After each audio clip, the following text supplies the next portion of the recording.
আসসালামু আলাইকুম। ফরজ গোসল কখনো কিভাবে জরুরি? ফরজ গোসল কখনো কিভাবে জরুরি? বইয়ের পাশে সুসনা আর যদি হিজড়া হয় তাহলে তো লাগবে না, গা ধুলিলি হয়ে যাবে। আমার ভাই, যেগুলো এটা অনেক লম্বা চওড়া, এগুলো ক্লাসে আমরা বয়ান করি অনেক, এগুলো আপনাদের বুঝে আসবে না, অনেক বুঝে আসবে না। স্যাম্পল কথাই বলে দিই, প্রস্রাব যদি গায়ে লেগে যায় না পা গোসল করতে হবে আপনাকে। পায়খানা যদি গায়ে লেগে যায় আপনি না পা গোসল করতে হবে আপনাকে। কাপড়ে যদি লেগে যায় কাপড় পাল্টাতে হবে আপনাকে। যদি বীর্য বেরিয়ে যায় আপনি না পাক, আপনাকে ফরজ গোসল করতে হবে।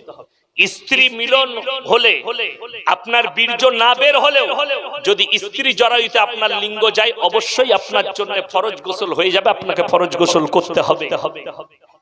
কি বুঝলেন? শুধু তাই নয়, নাপাক বস্তু যদি আপনি ব্যবহার করেন, একটা কুকুর সে যদি নাপাক থাকে বুঝতে পারেন আর তার গাটা যদি ভিজে থাকে আপনার শরীরে লেগে যায়, আপনার কাপড় নাপাক হয়ে গেল, আপনাকে কাপড় পাল্টাতে হবে। কথাটা বুঝে এসেছি?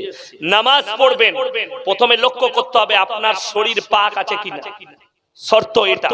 দ্বিতীয় নম্বর জায়গা কা পাক হোনা, তৃতীয় নম্বর কাপড়া কা পাক হোনা।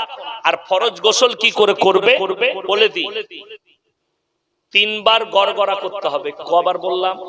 3 বার। 3 বার নাকের নরম গোশত পর্যন্ত পানি পৌঁছাবে আর গোটা শরীরে পানি বহাবে। এরপর বলে দিই, কেউ যদি বলে হুজুর এরপর কি আর উজু করা লাগবে, কেউ যদি মনে করে উজু করব না, উজু করার প্রয়োজন লাগবে না, ওতে নামাজ হবে। কথাটা বুঝতে পেরেছেন না পারেন? হ্যাঁ। যদি কেউ বাজারে ছিলে বিক্রি করে, মাছিগুলো কোথায় বসবে? ওই কলাগুলো কিনবেন আপনারা? কেউ কিনবে? কেউ কিনবে না। মায়েরা হচ্ছে কলার জাত। তোমরা যদি শরীরকে ঢেকে দাও আল্লাহ তোমার ইজ্জতকে বাড়িয়ে দেবে, যদি শরীর খুলে দাও তোমার ইজ্জতের হানি হবে। আমাদের যুবক তোমাদিকে বলে চাই, যারা অন্য মেয়ের শরীর থেকে ইনফেস হও, মন ভরে যায়, মেয়েটার শরীরটা কত সুন্দর, পাটা কত সুন্দর, বুকটা কত সুন্দর, তাদেরকে বলবো তুমি কি পারবে তোমার স্ত্রীকে ওইভাবে পোশাক পরাতে? পুরুষ চায় আমার স্ত্রী ঢেকে থাকুক, লোকের বিটি খুলে থাকবে। জোরে বলুন নাউজুবিল্লাহ। এই জন্য হাদিসে আছে, প্রত্যেকটা যুবক শুনেলেন, প্রত্যেকটা ভাই, কোন মেয়ে সে যদি নোংরা পোশাক পরে থাকে তার দিকে একবারের বেশি নজর দিও না। একবার নজর চলে গেছে দ্বিতীয়বার দিও না। যদি শয়তানের ওয়াসওয়াসায় দ্বিতীয়বার চলেও যায় তৃতীয়বার দিও না। যদি তৃতীয়বার নজর দাও তোমার নামে গুনাহ লেখা হয়ে যাবে। আমাদের দেশের ছেলেরা তো তাকানো তো দূরের কথা, যদি কেউ পেরিয়ে যায় চায়ের দোকানে বসে থাকে, কি বলে বন্ধুকে দেখতেই রইল, মজা কত দারুণ দারুণ। এখন তো আমরা মৌলবীরা খুঁজে পাচ্ছি না, প্রেমের এমন এমন ডিজাইন বেরিয়েছে আপনারা ধরতে পারবেন না।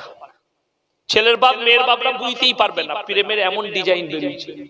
কি বলে ডিজাইন বেরোয় নাই প্রেমে? গাদা ডিজাইন। বলছে আমার বিটি মোবাইল নম্বর পেলে কি করে, মোবাইল পাবে না কি করে, জাইলা দিয়ে ইশারা করছে,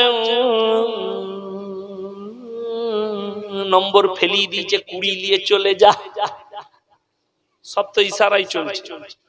আমি আমাদের গলসি বাজারে একটা চায়ের দোকানে বসছিলাম, বাস স্ট্যান্ড আমার বন্ধুর দোকান, বিল কাটছি। তো একটা ছেলে দেখছি বাস স্ট্যান্ডে অনেকক্ষণ ধরে দাঁড়িয়ে আছে। আমি এত ডিজাইন মারছে কেন, গোলমাল কিছু আছে। তারপরে দেখছি কোণেতে সিপালি দাঁড়িয়ে আছে। কি বুঝলেন?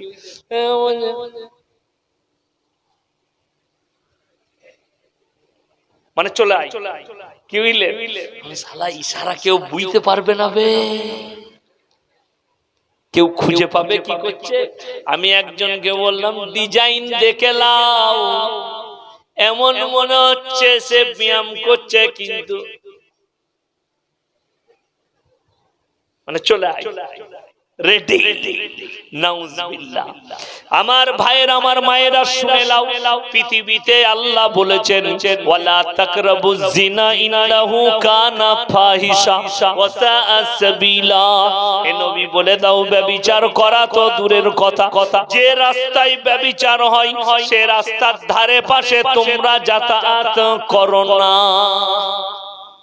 যে রাস্তায় ব্যভিচার হয় সে রাস্তার ধারে পাশে তোমরা যাতায়াত করো না। হে পুরুষ, হে যুবকরা, তোমরা যদি নিজেদের লজ্জা স্থানের হেফাজত করতে পারো, তোমাদের জন্য নবীজি জান্নাতের গ্যারান্টি দিয়েছে। জোরে বলুন সুবহানাল্লাহ। হেফাজত করো নিজেদের লজ্জা স্থানে। যুবক থেকে বলে দিই, যারা পাপে লিপ্ত হয়ে যাও রাতের বেলায়, একবার তোমার এই বড় ভাই ইয়াসিন ভাইয়ের কথা না শুনে রাতের বেলায় মোবাইল গুলোকে কাছ থেকে হারাম করে দাও, তোমাকে পাপ বাঁচিয়ে ফেলবে। মুসলমান যুবক আমার ভাইরা, অনেক মুসলমান যুবক তারা জানি না মোবাইল কাছে রাখার কারণে এই মোবাইল রাতের বেলায় তাদেরকে ব্যভিচারের দিকে ঠেলে দেয়। তারা নোংরা ফিল্ম দেখে নিজেদের যৌবনকে নষ্ট করে ফেলে। এই মোবাইলকে রাতের বেলায় হারাম করে দাও, দূরে সরিয়ে দাও। আমি ইয়াসিন বলে যাচ্ছি, তুমি পাপ থেকে বেঁচে যাবে। ফজরের নামাজটা পড়ো জামাতের সঙ্গে, তোমার যৌবন শক্তি আল্লাহ বাড়াবে। তুমি বিবাহের পরে যৌবনের মজা পাবে।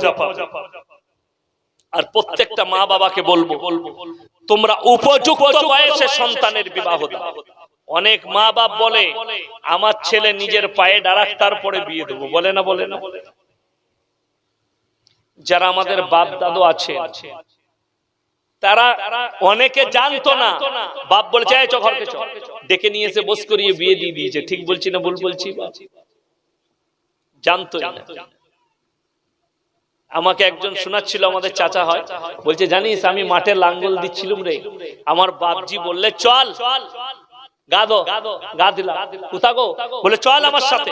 সাইকেলে চাপিয়ে নিয়ে গেল। বলে কি ব্যাপার? তখন দেখছি গিয়ে লোকজন বসে আছে, আমার আত্মীয় স্বজন। কি গো? বলে তোর বিয়ে হবে, বিয়ে পড়িয়ে দেবো। তাদের সন্তান আল্লাহ তাদেরকে সম্পদশীল করেছে, আল্লাহ তাদেরকে মাল দিয়েছে। বিবাহ হচ্ছে অর্ধেকটা ঈমান। চোখের জিনা থেকে বেঁচে যাবে, অন্তরের জিনা থেকে বেঁচে যাবে, শারীরিক জিনা থেকে বেঁচে যাবে। সে সমস্ত রকমের জিনা থেকে বাঁচবে উপযুক্ত বয়সে বিবাহ দিলে। তোমরা উপযুক্ত বয়সে বিবাহ দাও। আর রুজির মালিক হচ্ছেন আল্লাহ। কে? কথা বলে আল্লাহ।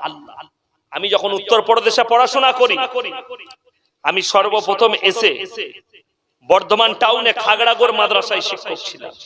4 বছর পড়িয়েছি। আমার 4 বছরের জীবনে আমি 2000 করে প্রথম জীবনে বেতন পেয়েছি। আমার লাস্ট বেতন ছিল 2500। কত বললাম? 2500।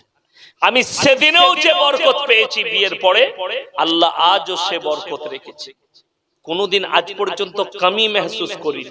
কেন? ভরসা আল্লাহর উপরে। আল্লাহ খিলানে वाला চা, আল্লাহ খিলানে वाला চা, আল্লাহ রুজি দেনে वाला। এই ভরসা যাদের থাকবে এবং চেষ্টা করবে, আল্লাহ তাকে কামিয়াবি দিবে। আপনি কাজ করুন, কামাই করুন। যারা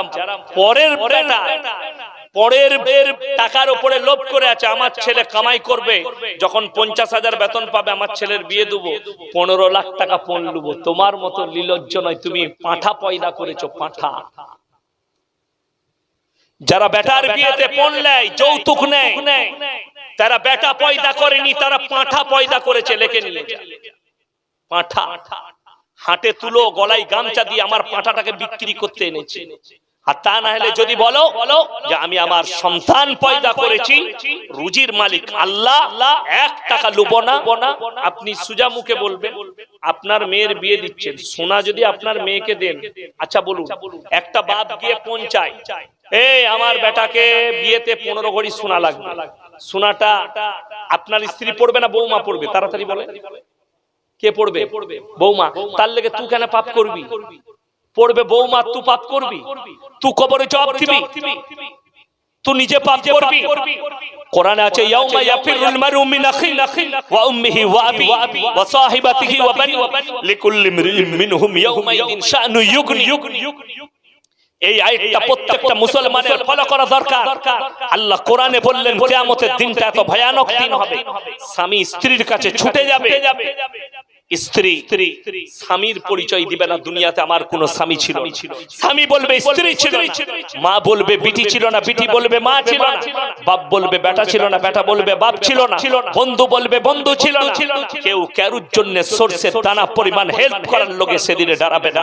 কোরআনে অপর জায়গায় হাদিসের মধ্যে আছে, আল্লাহর হাবিব সাল্লাল্লাহু আলাইহি সাল্লাম যখন কিয়ামতের আলামত শোনালেন, মা আয়েশা সিদ্দিকা রাদিয়াল্লাহু তাআলা আনহা হাউ হাউ করে কাঁদতে লাগলেন আর বললেন, ইয়া রাসূলুল্লাহ, কিয়ামতের ময়দানে নারীদের অবস্থা কি হবে, আমাদের ইজ্জতের কি হবে? কেন নারী পুরুষ উভয়ে উলঙ্গ অবস্থায় আল্লাহর কাছে হাজিরি দেবে। পোশাক কি পরানো হবে না? হবে। জান্নাতীরা যখন জান্নাতে প্রবেশ করবে তাদেরকে জান্নাতের পোশাক পরানো হবে, এবং জাহান্নামীরা জাহান্নামে প্রবেশ করলে তাদেরকে আগুনের পোশাক পরানো হবে, জাহান্নামের পোশাক পরানো হবে। তার আগে কিয়ামতের ময়দানে বিচার অবস্থায় নারী পুরুষ উলঙ্গ অবস্থায় থাকবে। নবীজি সাল্লাল্লাহু আলাইহি সাল্লাম উত্তর দিলেন, এ আয়েশা, কিয়ামতের ময়দানটা এত ভয়ানক হবে, কেউ কারুর দিকে একটা সেকেন্ড একটা মুহূর্ত তাকাবার সময় পাবে। কোরআনে অপর জায়গায় জিজ্ঞেস করুন, আমার আল্লাহ বললেন, আতিহিম ইয়াউমাল কিয়ামতি ফারদা, जबकि तुम কিয়ামত के दिन हमारे सामने आओगे, একেলে একেলে आओगे, একা একা আসবে, তোমাদের সাথে পৃথিবীর কেউ তোমার থাকবে না, তুমি একা আসবে, একা তোমার আমল নিয়ে আসবে। আল্লাহ সেদিনে খালি দেখবে কোন মানুষটা ভালো আমল করেছে, না কোন দল থাকবে, না মেজরিটি মাইনরিটি থাকবে। কিয়ামত পর্যন্ত নবীজি সাল্লাল্লাহু আলাইহি সাল্লামের হাদিস, আমার উম্মতরা ৭৩টা দলে বিভক্ত হবে। আর আমার আল্লাহ কোরআনে বললেন সূরা ওয়াকিয়ায়, ওয়া কুনতুম আজওয়াজান সালাসা, আমি পৃথিবীর মানুষকে ৩টে দলে বিভক্ত করে দেব। একটা আল্লাহর ডান দিক, একটা আল্লাহর বাঁ দিক, একটা আল্লাহর সামনে দিক।